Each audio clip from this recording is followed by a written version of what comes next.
Lack of warmth is a real issue for millions of people around the globe. For infants born preterm, the inability to keep warm on their own can lead to health problems and even death.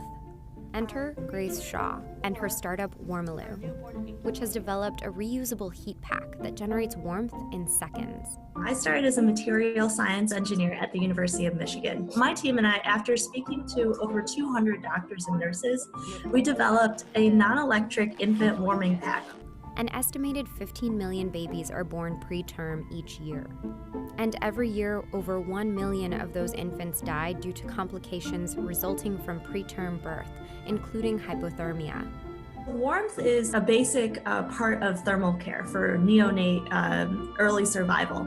Within those first 48 hours, it's really critical to make sure the infant is kept properly warm. Infants can't shiver, which is our usual mechanism for keeping warm.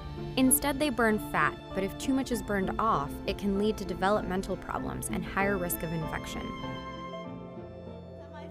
Warmilu's product, which is FDA approved for adult and infant use, can generate warmth for 5 to 8 hours at safe temperatures.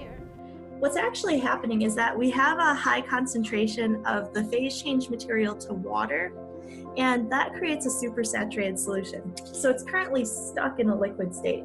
But when I press this disc in the corner here, it's now changing from a clear liquid to solid. That part, this warm part, is generating warmth as we speak.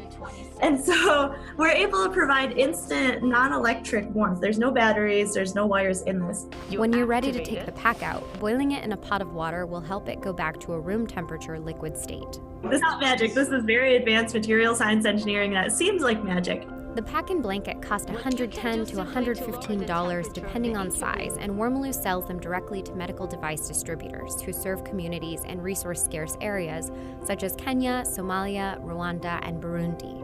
The reason why we do work in resource-scarce settings, this is where 75% of those deaths take place. In developing countries where access to incubators or basic care is limited, thermal care solutions could help prevent early deaths. And this can translate, it depends on the infant, but it can translate to an increased survival rate of anywhere from 40 to 60%. From idea to market, Warmilu produces everything in-house. We do all of the production, so we cut and sew all of our own blanket materials here. We do all the welding and manufacturing of the packs, and we make all of our own blankets. What started as a project on a shoestring budget, Warmilu is now on track to saving 10,000 infant lives. It's really rewarding to not just be able to make the innovation, but also to see it being used on patients.